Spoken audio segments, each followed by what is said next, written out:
지난 설날 부모님께 드린 용돈이나 자녀에게 보탠 전세 자금이 갑자기 국세청 세무조사 통보서로 돌아올 수 있다는 사실 알고 계셨습니까?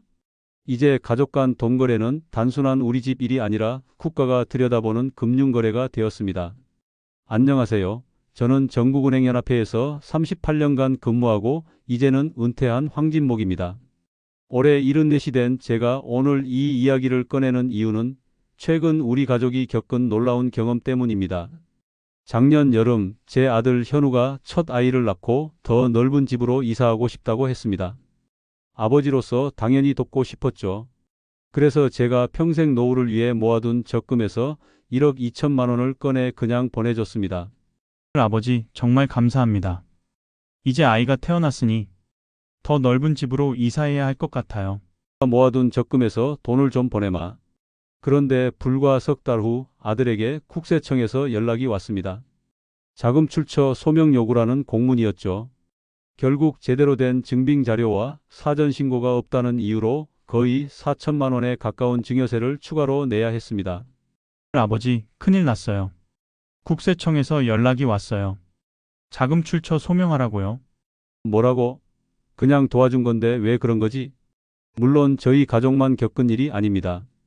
강원도 춘천에 사는 정영수 씨는 딸의 결혼식을 앞두고 2,500만 원을 송금했다가 700만 원의 세금을 추가로 냈고, 부산의 김미자 할머니는 손자의 유학비를 지원하려 3천만 원을 보냈다가 1,100만 원의 세금 폭탄을 맞았습니다. 도대체 이런 일이 왜 발생하는 걸까요? 가장 큰 이유는 최근 2년간 우리나라 세금 수입이 예상보다 90조 원 넘게 부족해졌기 때문입니다. 정부는 부족한 세수를 채우기 위해 세무조사 대상을 대폭 확대했고, 이제는 일반 가정의 부모 자식 간 거래까지 모두 들여다보고 있습니다. 더 무서운 사실은 바로 2025년 5월부터 시행되는 새로운 제도입니다. 이제 세무 공무원이 세금을 추징하면 그 금액의 10%를 포상금으로 받게 됩니다. 세금을 더 많이 거둘수록 공무원 개인에게도 이득이 되는 구조가 된 겁니다. 이렇게 되면 세무조사는 훨씬 더 촘촘하고 적극적으로 이루어질 수밖에 없습니다. 국세청은 이제 은행 송금 기록, 부동산 등기부, 대출 내역을 모두 실시간으로 연결해서 분석합니다. 소득에 비해 큰 돈이 갑자기 들어오거나 나가면 바로 이상 거래로 표시되고, 가족끼리 주고받은 돈도 예외가 아닙니다. 심지어 현금으로 거래해도 하루 1,000만 원 이상을 입금하거나 출금하면 은행이 자동으로 국세청에 보고합니다. 아니, 그럼 이제 가족도 도와주면 안 된다는 거냐? 그렇지 않습니다. 문제는 준비 없는 지원입니다. 송금 목적이 불분명하거나 증빙이 없으면 국세청은 무조건 증여로 간주하고 세금을 부과합니다. 하지만 제대로 된 기록과 증거만 있다면 가족 간 지원은 여전히 가능합니다. 오늘 저는 가족의 소중한 재산을 지키기 위해 세금 폭탄을 피하는 현명한 방법들을 알려드리겠습니다. 이 이야기는 여러분과 여러분의 가족에게 꼭 필요한 정보가 될 것입니다. 작년에 부산에 사는 68세 이명자 할머니가 겪은 일을 아십니까? 손녀 대학 등록금을 보태주려고 1,500만 원을 송금했는데 송금 메모에 아무것도 안 적었다는 이유로 세무조사를 받고 추가 세금을 내야 했습니다. 단 한 줄의 메모만 남겼어도 피할 수 있었던 일이었죠. 가족 간 돈을 주고받을 때 국세청의 시선에서 가장 중요한 것은 그 돈의 성격입니다. 생활비와 교육비 지원은 대부분 증여세, 과세 대상이 아닙니다. 하지만 금액이 커지거나 사용 목적이 모호해지면 상황이 완전히 달라집니다. 경기도 수원에 사는 62세 최성교 씨는 아들 결혼 준비를 도와주기 위해 일시에 5천만 원을 송금했습니다. 특별한 증여 신고를 하지 않았고 계좌 메모에도 아무런 표시를 남기지 않았습니다. 몇 개월 후 국세청에서 연락이 왔고 결국 약 1,000만 원에 가까운 증여세를 납부했습니다. 최성교 사례자 아들 결혼하는데 도와주는 게 뭐가 문제인지 모르겠어요. 그냥 송금했더니 세금을 내라고 하더라고요. 송금 목적과 증빙이 없어 증여로 간주됩니다. 증여세를 납부하셔야 합니다. 반면 대전 유성구에 사는 65세 이순자 씨는 손자의 대학 등록금을 위해 1,500만 원을 송금하면서 은행 앱 메모란에 대학교 등록금이라고 적었고 실제 납입 증명서까지 함께 보관했습니다. 국세청 조사에서도 아무 문제 없이 인정받았습니다. 이처럼 국세청은 단순히 금액만 보는 게 아닙니다. 송금 목적이 명확한지, 실제 지출과 연결되는지까지 세심하게 확인합니다. 그렇다면 세무조사는 어떻게 진행될까요? 국세청은 은행, 부동산 등기소, 대출기관의 데이터를 실시간으로 연결해 분석합니다. 예를 들어 송금 내역을 보고 언제, 얼마가, 어디로 갔는지 확인한 다음 부동산 취득 기록과 대출 내역을 비교합니다. 만약 자녀가 별다른 대출 없이 고가 아파트를 샀다면 자금 출처 조사가 바로 시작됩니다. 통장 거래 내역도 5년치까지 제출 요구가 가능하고 이 과정에서 생활비인지 증여금인지 대출금인지 꼼꼼히 따집니다. 앞으로는 이런 데이터 연결이 더욱 정밀해집니다. 단순 송금 내용만 보는 것이 아니라 송금 이후 돈이 어디로 흘러갔는지 부동산 취득이나 고가 소비로 연결되는지까지 조사합니다. 그렇다면 가족 간 송금할 때 구체적으로 어떻게 메모를 남겨야 할까요? 가장 좋은 방법은 은행 앱을 이용할 때입니다. 스마트폰으로 송금할 때는 이체 화면 중간쯤에 있는 보낼 때 메모 또는 이체 메모칸을 반드시 활용해야 합니다. 여기에 생활비, 교육비, 등록금, 전세자금 대여 등 돈의 목적을 정확히 써야 합니다. 메모를 쓰고 나서 송금을 완료해야만 기록이 은행 전산에 자동으로 남게 됩니다. 은행 앱을 잘 사용하지 못하는 분들은 은행 창구에 직접 가서 송금하는 방법이 있습니다. 창구에서 송금 신청서를 작성할 때 비고란이나 뒷면에 돈의 목적을 직접 적고 은행 직원에게도 메모를 꼭 기록해 달라고 요청하면 됩니다. 송금하시는 이유가 어떻게 되시나요? 손자 대학 등록금이에요. 네, 비고란에 손자 대학 등록금이라고 적어드릴게요.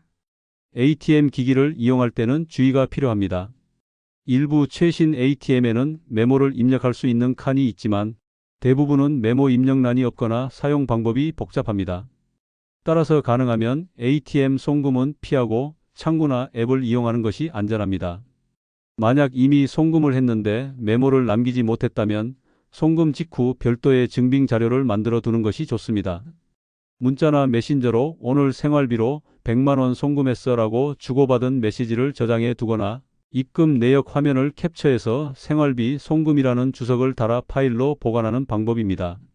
오늘 생활비로 100만 원 송금했어. 네, 확인했어요.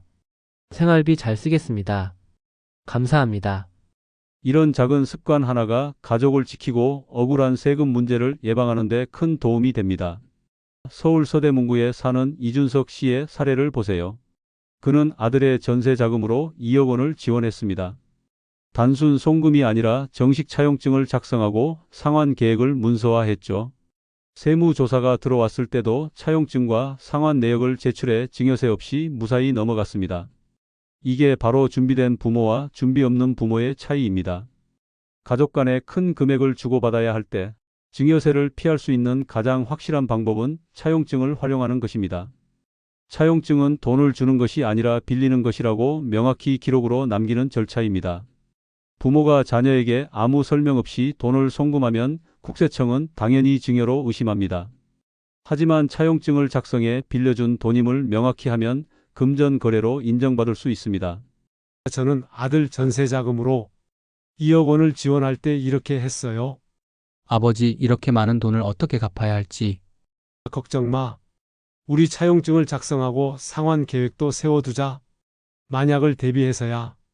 차용증을 쓸 때는 몇 가지 주의점이 있습니다. 단순히 빌려줬다 한 줄 적는 것으로는 부족합니다. 차용 금액, 이자율, 상환 일정, 상환 방법을 구체적으로 명시해야 합니다. 서명은 물론 날짜와 장소까지 빠짐없이 적는 것이 좋고 가능하면 두 사람의 신분증 사본을 함께 보관하면 신빙성을 높일 수 있습니다. 이자 문제도 중요합니다. 세법상 2억 1,700만 원 이하 금액은 무이자로 빌려도 문제가 되지 않습니다. 그러나 이 금액을 넘으면 연 4% 정도의 이자를 책정해 매년 이자를 지급해야 정상적인 금전 거래로 인정됩니다. 이자를 지급할 때도 통장 이체 기록을 남기고 이체 메모에 이자 지급이라고 정확히 기재해야 합니다. 이자 소득이 발생한 부모님은 이자 소득세를 신고해야 하므로 미리 세금 부담 여부도 함께 고려하는 것이 좋습니다. 상환 스케줄 관리도 중요합니다. 매달 또는 매년 일정 금액을 원금 상환하는 계획을 세우고 이체할 때마다 대출 상환이라고 이체 메모를 남겨야 합니다. 단순히 입금만 하고 설명 없이 넘어가면 나중에 조사받을 때 오해를 살 수 있습니다. 가능하면 상환 내역을 따로 정리해 두고 1년에 한 번 정도는 서로 간의 상환 확인서를 작성해 두면 더욱 안전합니다. 경기도 고양시에 사는 64세 이순희 씨는 아들에게 1억 5천만 원을 빌려주며 차용증을 작성했습니다. 하지만 상환 계획을 세우지 않았고 돈을 갚는 기록도 남기지 않았습니다. 결국 몇 년 후 세무조사에서 형식은 차용증이지만 내용상 실질은 증여라는 판정을 받았습니다. 차용증만 있고 실제 상환 내역이 없어 실질적으로 증여로 봅니다. 차용증도 썼는데 왜 그런가요? 실제 이행이 되지 않는 차용증은 의미가 없습니다. 증여세를 납부하셔야 합니다. 국세청은 단순 서류가 아니라 실제 돈의 흐름을 중시합니다. 이순희 씨의 사례는 차용증만으로는 부족하다는 점을 명확히 보여줍니다. 5월부터 강화되는 세무조사에서는 서류만 보는 것이 아닙니다. 국세청은 차용증, 통장 이체 내역, 이자 지급 내역, 상환 스케줄까지 세심하게 들여다봅니다. 정리하면 가족 간에 큰 돈을 주고받을 때 증여세를 피하려면 다음 세 가지를 기억해야 합니다. 첫째, 금액과 조건을 명확히 적은 차용증을 작성할 것. 둘째, 원금 상환과 필요시 이자 지급을 꾸준히 기록에 남길 것. 셋째, 상환 내역과 이체 메모를 체계적으로 관리할 것. 이 세 가지만 지키면 억울한 세금 폭탄을 맞는 일을 충분히 막을 수 있습니다. 현금으로 주면 기록이 안 남으니까 안전할 거라고요? 서울 성북구에 사는 최영자 씨는 그렇게 생각했다가 큰 코 다칠 뻔했습니다. 손자의 유학비를 마련하기 위해 하루에 1,500만 원을 현금으로 인출했는데 며칠도 지나지 않아 국세청으로부터 자금 출처 소명 요청을 받았습니다. 현금 거래가 오히려 더 위험할 수 있다는 사실 알고 계셨나요? 가족끼리 돈을 주고받을 때 계좌 이체도 주의해야 하지만 현금으로 주고받는 것은 훨씬 더 위험할 수 있습니다. 많은 분이 계좌로 하면 기록이 남으니 차라리 현금으로 주자고 생각하지만 이 방법은 오히려 더 빨리 국세청에 걸릴 수 있습니다.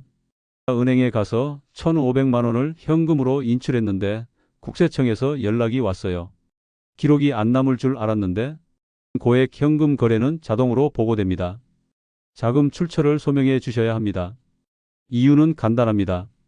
현금 거래는 일정 금액을 넘기면 은행이 자동으로 국세청에 보고하기 때문입니다. 하루 동안 현금으로 1,000만 원 이상 입금하거나 출금하면 금융기관이 금융정보분석원에 고액 현금 거래 보고를 자동 제출합니다. 이 정보는 다시 국세청으로 넘어가 관리됩니다. 사람 손을 타지 않고 시스템이 자동으로 추적하는 구조입니다. 하루 1,000만 원 미만으로 나누어 인출하면 괜찮지 않을까? 그것도 안전하지 않습니다. 예를 들어 999만 원씩 여러 번 나눠서 입금하거나 인출하는 방식은 위험합니다. 은행은 금액뿐 아니라 거래 패턴을 함께 분석하기 때문입니다. 반복적인 소액 인출이나 입금이 감지되면 은행 내부 규정에 따라 의심 거래로 분류됩니다. 의심 거래로 분류되면 금융기관은 의심 거래 보고를 작성해 금융정보분석원에 별도로 보고하고 이 정보 역시 국세청으로 넘어갑니다. 한번 의심 거래로 분류되면 국세청은 해당 계좌 전체를 들여다볼 수 있습니다. 송금 경로, 입출금 상대방, 거래 빈도까지 정밀 분석이 이루어집니다. 경기도 수원시에 사는 61세 박민수 씨는 아들의 사업자금을 마련해 주기 위해 900만 원씩 여러 차례 현금 인출을 반복했습니다.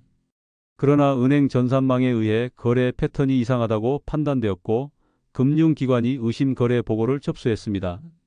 국세청 조사가 들어왔을 때 정말 당황했어요. 900만 원씩 여러 번 나눠서 인출했는데도 잡혔더라고요. 분할 인출도 패턴이 감지됩니다. 자금 사용처를 증명해 주셔야 합니다. 이처럼 현금 거래는 금액을 쪼갠다고 해서 무조건 피할 수 있는 문제가 아닙니다. 특히 고령자 계좌, 신고된 소득이 적은 사람의 계좌, 부동산 거래 직전 대규모 현금 입출금이 발생한 경우에는 더욱 민감하게 포착됩니다. 또한 국세청은 고액 현금 거래와 의심 거래 보고를 단순 참고 자료로만 쓰지 않습니다. 최근에는 이 데이터를 활용해 자금 출처 조사 대상자를 선별하거나 상속증여세 조사 대상을 고르는 데 적극 활용하고 있습니다. 즉, 현금 거래는 단순히 한 번 걸리고 끝나는 문제가 아니라 향후 다른 조사로 이어질 수 있는 출발점이 될 수 있습니다. 현금 보관 자체의 위험성도 무시할 수 없습니다. 거액을 집에 보관하다가 분실하거나 도난당하는 경우 법적으로 보상받기 어렵습니다. 은행 계좌 거래는 추적이 가능하지만 현금은 사라지면 끝입니다. 그러니 가족 간 거래든 생활비 지원이든 가능하면 계좌를 통한 투명한 거래를 추천합니다. 계좌로 보내면 바로 증여에 걸리는 것이 아니냐고 걱정하는 분도 있지만 명확한 송금 목적을 기록하고 필요한 경우 간단한 증빙만 준비하면 계좌 거래가 훨씬 안전합니다. 현금 거래는 처음에는 조용하지만 문제가 생기면 훨씬 더 복잡하고 해명하기 어렵습니다. 정리하면 첫째, 하루 1,000만 원 이상의 현금 입출금은 무조건 고액 현금 거래 보고 대상입니다. 둘째, 999만 원씩 반복해도 의심 거래로 걸릴 수 있습니다. 셋째, 현금 거래가 반복되면 다른 조사로 이어질 수 있습니다. 넷째, 계좌 거래는 추적이 가능하고 투명하기 때문에 오히려 안전합니다. 결론적으로 가족 간 거래라도 현금보다는 계좌 이체를 통해 명확하게 기록을 남기는 것이 가장 확실한 방법입니다. 오늘 말씀드린 내용을 정리하겠습니다. 2025년 5월부터는 가족 간 돈 주고받는 일조차 가볍게 넘길 수 없게 됐습니다. 세수 부족과 세무 공무원 포상금 제도 도입으로 가족끼리의 금전거래, 고액 송금, 현금 입출금까지 모든 흐름이 국세청의 정밀한 감시 대상이 되었습니다. 부모님께 드리는 생활비, 자녀에게 지원하는 전세금, 손주 학비 지원처럼 당연하게 여겨왔던 일들이 신고와 관리가 부족하면 증여로 간주되어 세무조사와 추가 과세로 이어질 수 있습니다. 지금까지 제가 만난 분들 중 제 조언을 실천해 성공한 사례를 소개해 드리겠습니다. 대구에 사는 68세 김정수 씨는 아들 결혼식을 앞두고 4천만 원을 지원해야 했습니다. 저와 상담 후 차용증을 작성하고 이체 메모에 결혼자금 대여라고 명확히 기록했습니다. 1년 뒤 국세청 조사가 들어왔지만 김 씨는 모든 서류를 체계적으로 관리해 두어 단 한 푼의 추가 세금도 내지 않았습니다. 황 선생님 조언대로 차용증 작성하고 메모도 남겼더니 세무조사가 들어왔을 때 전혀 당황하지 않고 대응할 수 있었어요. 4천만 원을 고스란히 지킬 수 있었습니다. 경기도 용인에 사는 72세 박영자 할머니는 매달 손자에게 교육비를 보내고 있었습니다. 송금할 때마다 손주 학원비라고 메모를 남기고 학원 영수증을 함께 보관했습니다. 세무조사 과정에서 이 꼼꼼한 기록이 결정적인 증거가 되어 증여세 없이 무사히 해결됐습니다. 처음에는 번거롭다고 생각했는데 이제는 송금할 때마다 메모 남기는 게 습관이 됐어요. 나중에 세무서에서 연락 왔을 때 당당하게 자료 제출할 수 있어서 정말 다행이었습니다. 이렇게 준비된 분들이 공통적으로 실천한 것은 바로 작은 습관의 꾸준한 실천이었습니다. 이들은 국세청이 관심을 가질 정도의 큰 자산가가 아니었지만 꼼꼼한 기록 습관으로 자신과 가족을 보호했습니다. 여러분도 지금부터 이런 습관을 시작하실 수 있습니다. 마지막으로 가장 중요한 3가지 실천 원칙을 정리해 드리겠습니다. 첫째, 송금하기 전에 한 번 더 생각하세요. 이 돈은 무슨 목적으로 보내는지, 어떻게 기록을 남길지 미리 계획해 두세요. 스마트폰 메모장에 간단히 기록해두는 습관만으로도 큰 차이가 생깁니다. 어머니, 제가 이번에 아이 학원비가 좀 부족해서요. 아이고, 알았다. 근데 이체할 때 손주 학원비라고 메모 꼭 남기고 영수증도 보관해둬야 해. 나중에 문제 생기지 않게. 둘째, 송금할 때는 반드시 목적을 명확히 기록해 두세요. 생활비, 교육비, 대출 상환 등 정확한 용도를 통장에 남기는 것이 가장 중요합니다. 특히 은행 앱 송금 시 보낼 때 메모칸을 절대 비워두지 마세요. 셋째, 주기적으로 송금 내역을 정리하는 시간을 가지세요. 월 1회 10분만 투자해도 나중에 수천만 원의 세금을 절약할 수 있습니다. 영수증과 증빙 자료는 디지털 파일로 정리해 클라우드에 보관하면 언제든 필요할 때 꺼내 쓸 수 있습니다. 작은 변화가 가져오는 효과는 놀랍습니다. 송금 시 단 한 줄의 메모, 단 한 장의 차용증이 여러분의 1,000만 원, 2천만 원, 심지어 억대의 세금을 절약할 수 있습니다. 이것은 결코 과장이 아닙니다. 제가 수십 년간 은행에서 직접 목격한 진실입니다. 여러분은 지금 두 가지 길 중 하나를 선택하실 수 있습니다. 이 정보를 가볍게 흘려보내고 나중에 세금 폭탄을 맞는 길, 아니면 지금부터 작은 습관을 시작해 가족의 재산을 지키는 길 말입니다. 선택은 여러분의 몫이지만 저는 여러분이 현명한 결정을 내리실 거라 믿습니다. 시청자 질문: 그럼 당장 내일부터 어떻게 시작해야 할까요? 가장 먼저 할 일은 가족들과 함께 이 내용을 공유하는 것입니다. 그리고 다음부터 송금할 때는 꼭 메모를 남기세요. 지금이라도 이전 송금 내역을 정리해 문서화하는 것도 도움이 됩니다. 여러분, 오늘 이 정보가 이거 우리 가족도 꼭 알아야 할 내용이다 싶으셨다면 주저 말고 구독 버튼을 눌러주세요. 여러분의 댓글 하나가 또 다른 누군가에게 큰 도움이 될 수 있습니다. 비슷한 경험이 있으신가요? 혹은 다른 방법으로 세금 문제를 해결하셨나요? 여러분의 소중한 경험담을 댓글로 남겨주세요. 좋아요와 공유하기도 잊지 마세요.